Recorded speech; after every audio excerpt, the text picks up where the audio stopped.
Now I call upon Dr. Kanitkar to start the proceedings and come on the dais. Thank you.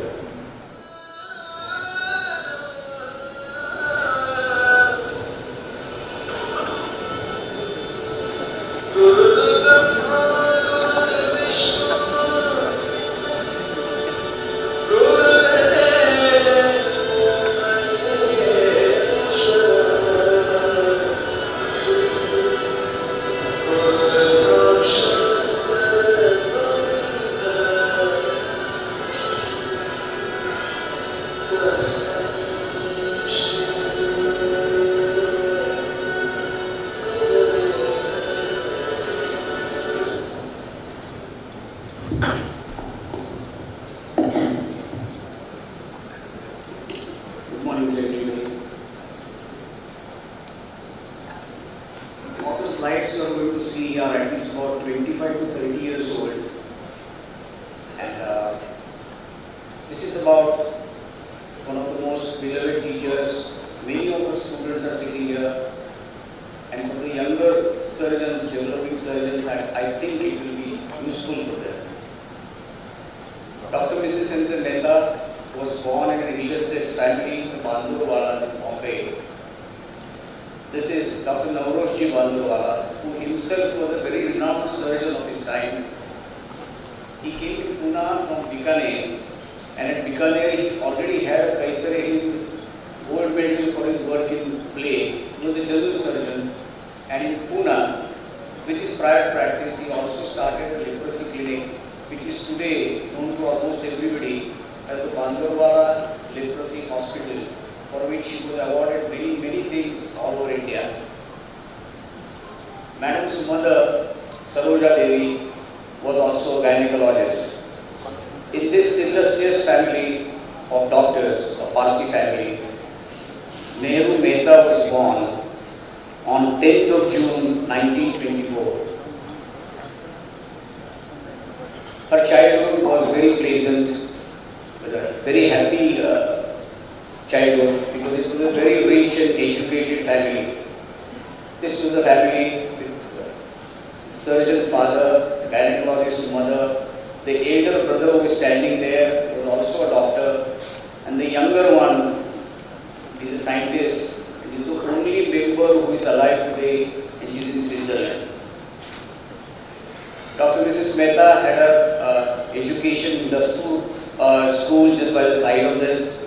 Then she learned her pre-professional in Wadia College, again by the side of this hospital. And during that period, she was a very avid debater as well as was very active on stage, which does not come as a surprise to most of the students, because all of us have experienced this. She can just switch on the anger and will start shouting, and the next moment will smile and even wink at one of the senior people with her. It was very common. This was what she cherished all the time. This was an intercollegiate debate prize which she got while she was in Wadia College, and that must be around 1940. Once she entered into the professional college, it was obvious that she will become a doctor, coming from a doctor's family, and her father was her role model. She entered into Zeze Hospitals and Grand Medical College in Bombay, and this from where she passed also with flying colors. Now, after passing, there was a dilemma, as she wanted to become a surgeon, and if you can just think about what must be the position, again around 39 and 40, she was forced to join Madhav Kama Hospital to become a gynecologist. Now it seems to be very dreadful to even think about something like this. She could not survive there, and with her father's guidance, and because she wanted to become a surgeon, she decided to join and to take up a house job in Pune. And by that time, her father was also in Pune, mother was in Pune, she had a practice here, and she became the first postgraduate student in Sassoon General Hospital. Remember, it was still a not very big school even. It was a very small place at that time. The hospital, Sassoon Hospital, was as big as what you see today. Now, this is where the house job started, and she was working with Dr. K.C. Garpure, who himself was a doyen of surgery. He was a very large personality. He was the first person to do vagotomy, truncal vagotomy. He was the first person to do partial gastrectomy. He was the first person to do open mitral valvotomy, all in his private hospital, Surya Sayyadina.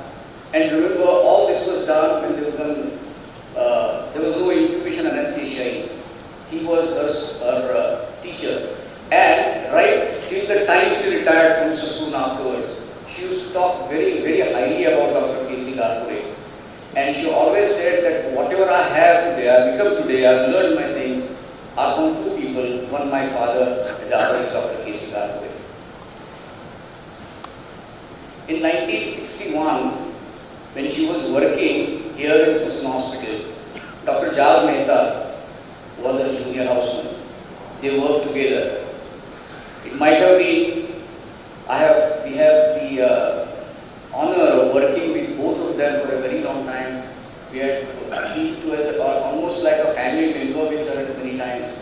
And it was really nice thing to see both of them together when they, of course I was not there when she married.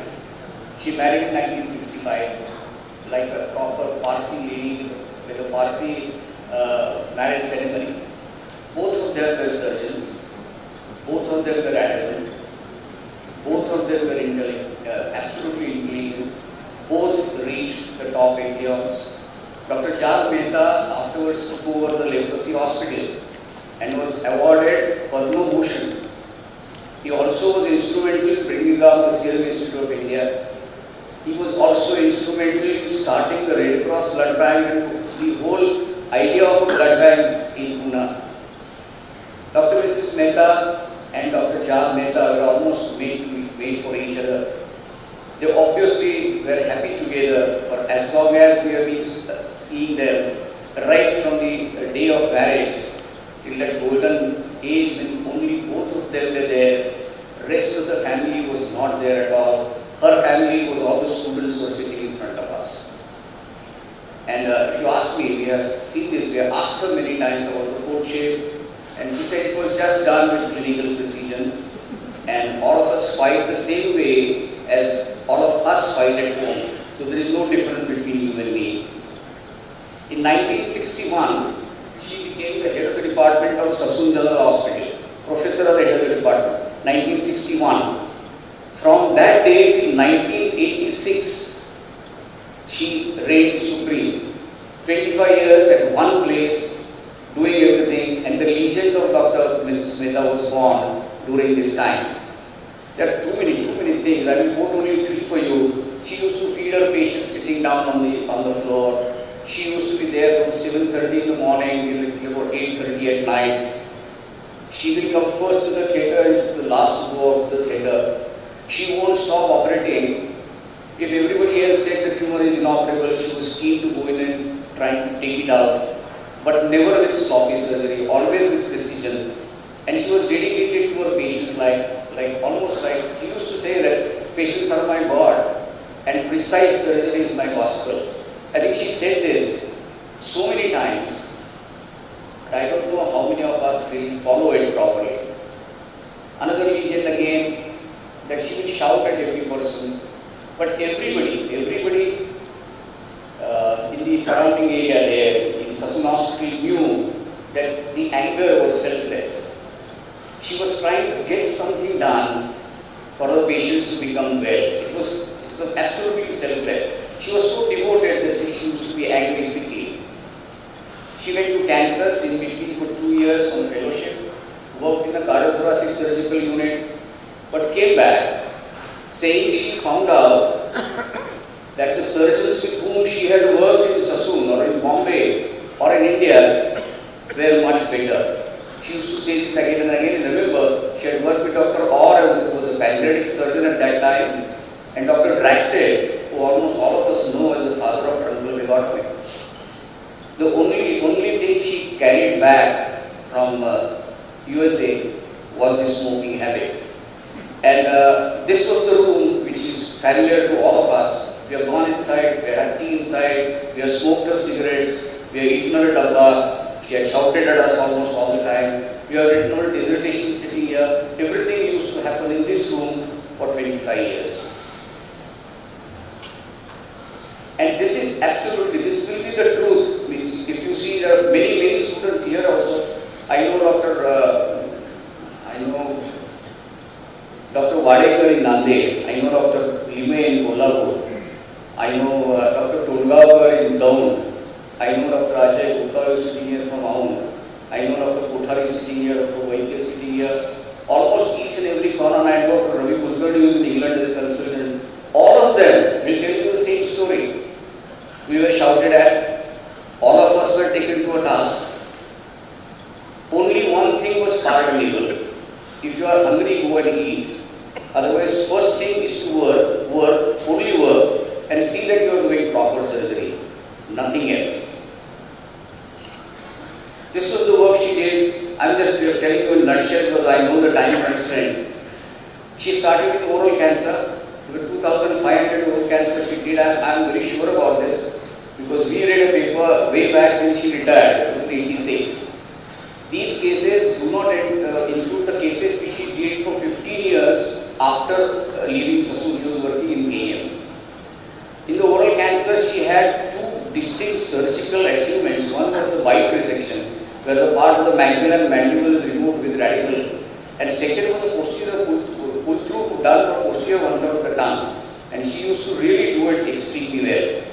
Esophageal resections at that time, I remember, for middle third were not so commonly done anywhere. Mrs. Mehta actually was considered as an expert into this. The 1,500 with coloplasties. Jejuoplasty was another surgery which I had seen only her doing, and it was really difficult because it depends on the mesenteric length. You can't get that much length of jejunum quickly. It's not like today where you are doing microscopic surgery and with a living graft. And remember, I want all of you to remember this was done in Sassoon Hospital with the government apathy.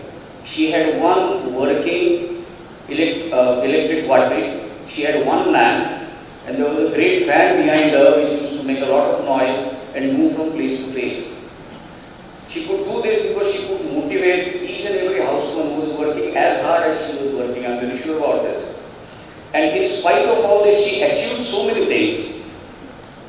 She ran around, shouted, bullied people to get sufficient oxygen and blood. Simple thing, isn't it now today? It was not so at that time.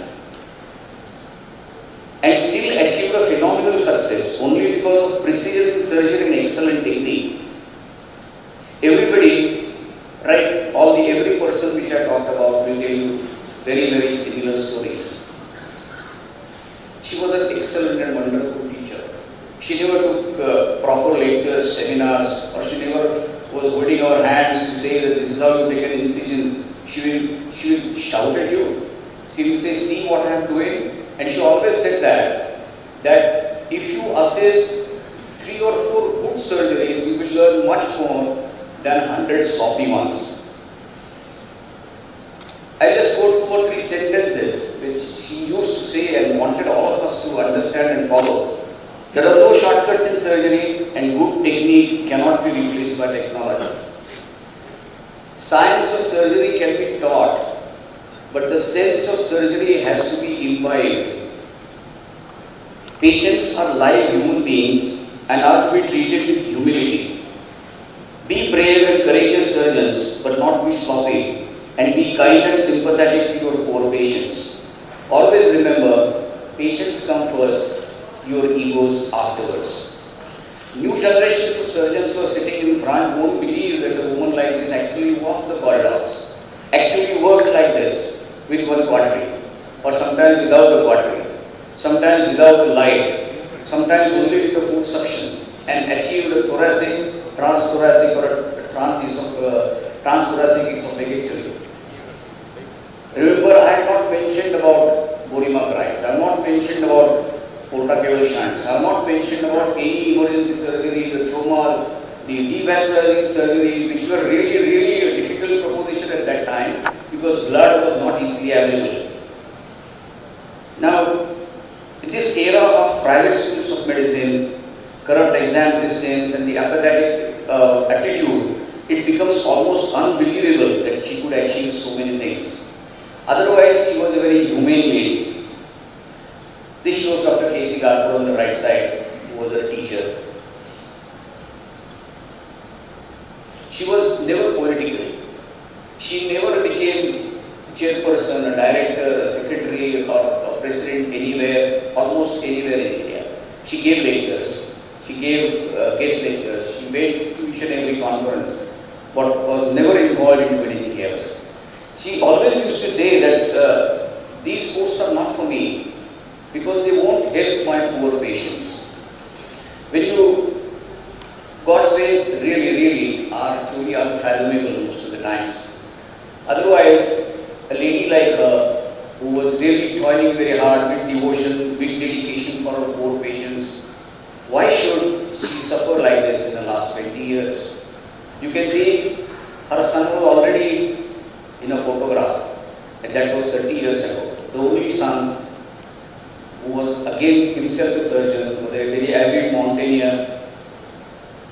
She actually vanished from all surgical fields and all society exactly 19 years ago. She was just alive, I think. But still, she herself never complained about it. A few of us who were sitting here, Dr. Kothari, myself, Dr. Sharanpani, all used to go to her place, and it was really painful to see and to tend to her, but she never complained. Dr. Sharanpani was almost like her second son which she had lost. But she always wanted to inquire about all of us. I remember the last time this happened was about Dr. Kanitkar, Bobby, popularly known. And she inquired on that day that what exactly happened to him. He's no longer. Now, why should this sorrow come her way? Because I'm very sure that God's ways are really unfathomable.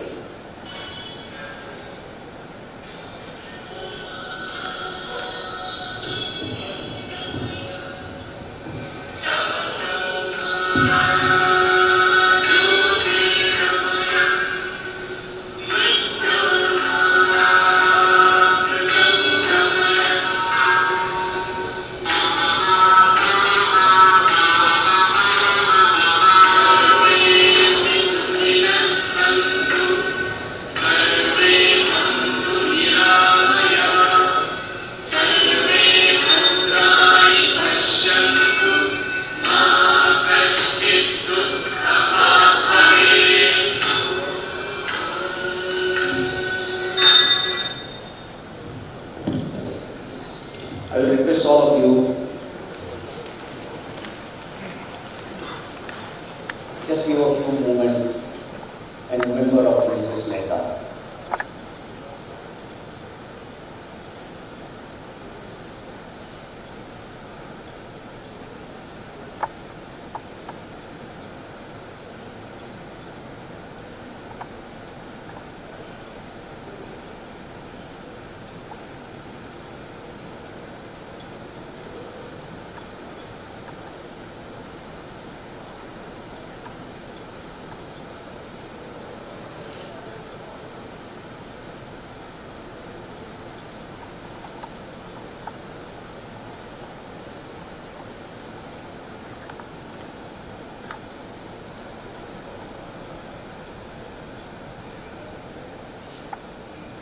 May her soul rest in peace.